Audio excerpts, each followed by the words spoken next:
Ding, ding, ding, ding, ding, dong, dong, ding, ding, dong, dong, dong. Bonjour, mes bons amis. Je suis obligé de revenir parce que tout à l'heure, il y avait des gens qui étaient couchés. À midi moins 10. C'est un peu trop tôt, quoi.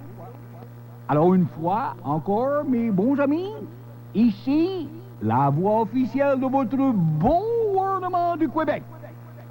Vous êtes énervés, je viens vous rassurer pour ceux qui étaient couchés tout à l'heure. Il n'y a pas de problème. Le bon gouvernement du Québec vient vous dire, mes bons amis, j'ai jasé ce matin avec Mme Blackburn. On va desserrer les contrôles de M. Bourbeau et de M. Johnson. C'était des méchants, ces gens-là. Mme Blackburn et le bon Parti québécois vont être beaucoup plus compréhensifs avec l'influence de Mathias Rioux, Mme Harel, Mme Marois, une autre bonne dame. Toutes les bonnes dames du Parti québécois qui vont parler à la bonne Mme Blackburn vont voir en sorte à ce que vous ne soyez pas trop surveillés. Alors, ne cherchez plus l'emploi. Ne faites pas d'efforts, il n'y a pas de danger. Les boubou-macoutes n'existent plus. De plus, vous avez appris ce matin que le salaire minimum va passer à 6 $. Ah! Ne vous occupez pas de ça, 6 $ l'heure. Ce n'est pas assez. Restez à la maison et attendez votre beau chèque. Vous savez qu'il y a un homme qui avait appelé ici, il dit « Désolé, M. Proulx, j'ai entendu vous excuser, vous êtes revenu à propos de Radio-Canada pour admettre que la radio est une bonne radio, meilleure que la télé. Oui, c'est vrai, ça m'arrive des fois de revenir, monsieur, et ce que font pas plusieurs animateurs. Il dit « Vous êtes dans l'erreur. Claude Jasmin revient souvent et à plusieurs reprises sur ce qu'il a dit, et ça, à tous les jours. »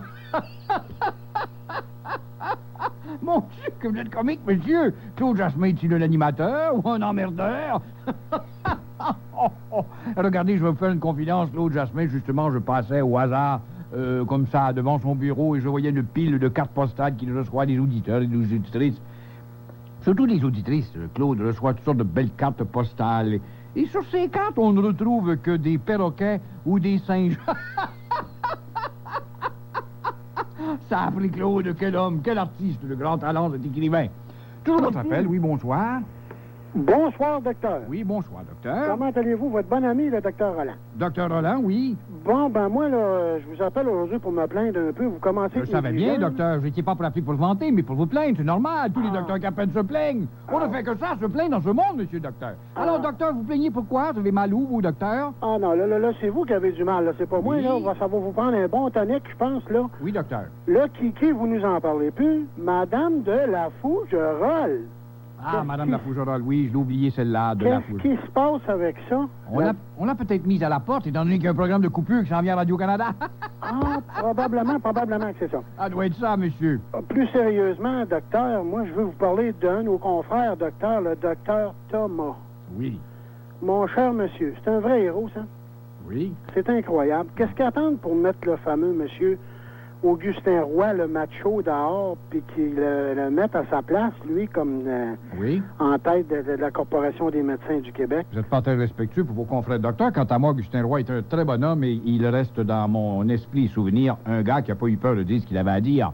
Oui, mais monsieur Proulx, vous savez les démêlés qu'il y a eu dernièrement, là? Ah, démêlés organisés par une folle, une maudite histoire de folle. Oui, m'embarquez pas dans les histoires de féministes, vous savez que c'est des terrains glissants puis ils me surveillent. Mais c'est l'histoire de folle, il était courageux, le docteur, il a dit que c'était une folle. C'est vrai aussi, il n'y avait rien de faux là-dedans. Oui, tant qu'à ça. Sauf qu'il y a une autre journaliste à grand nez qui cherchait la sensation et qui était déléguée là, qui a enregistré ça puis qui a fait un éclat. Si vous parlez, vous, docteur, d'un de vos confrères, puis vous dites comme ça, oh, mais c'est un fou. Ça va passer parce que c'est un fou, mais si vous dites c'est une folle, là, on va soulever ici à des mers. Voyons donc, docteur Roland. Oui. Non, le docteur, monsieur, le docteur Augustin Roy, quant à moi, il garde pour sa carrière. Chez moi, ça fait 25 ans que je le suis. Il est là depuis 1966.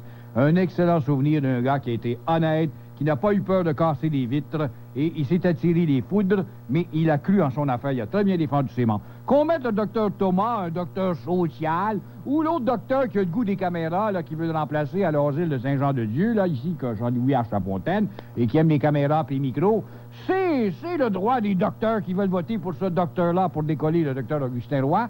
Mais dans mon livre à moi, le docteur Augustin Roy a fait un excellent travail. N'en déplaise à toutes les maudites folles à l'écoute. Non, je suis d'accord avec vous, mais... Alors, s'il y en a qui sont pas folles, qui ne se sentent pas visées, mais si les folles sont visées, tant pis, c'est elles que je vise. Alors, si vous ne croyez pas à une folle, ne vous sentez pas visé. Mais malgré toutes les maudites folles qui ont voulu avoir la tête de cet homme-là, comme nombre de folles veulent ma tête à tous les jours, et quelques fous aussi, docteur Roland. Oui, vous comprenez. Et vous, docteur, s'il y en a des fous qui veulent votre tête ou des folles, par hasard, docteur Roland? Ah, mon cher monsieur. Bon, voyez-vous, on est deux, on est dans le même bateau, vous et moi, docteur.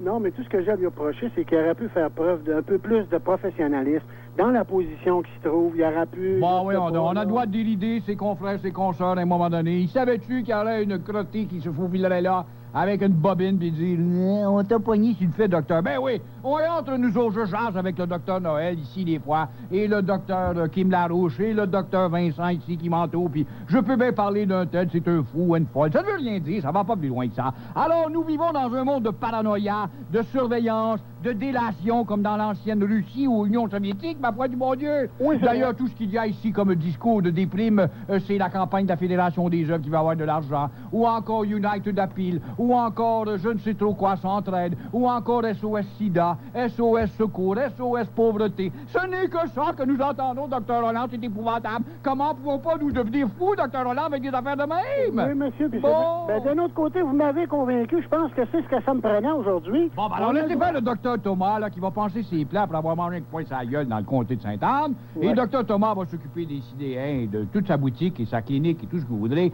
et tous les autres docteurs. Quant au docteur, le bon docteur Augustin Roy, laissez-le terminer sa carrière. Et la chef, pauvre gars, il a fait 25 ou 30 ans à la tête de cette corporation, se faire critiquer, jamais avoir de médaille.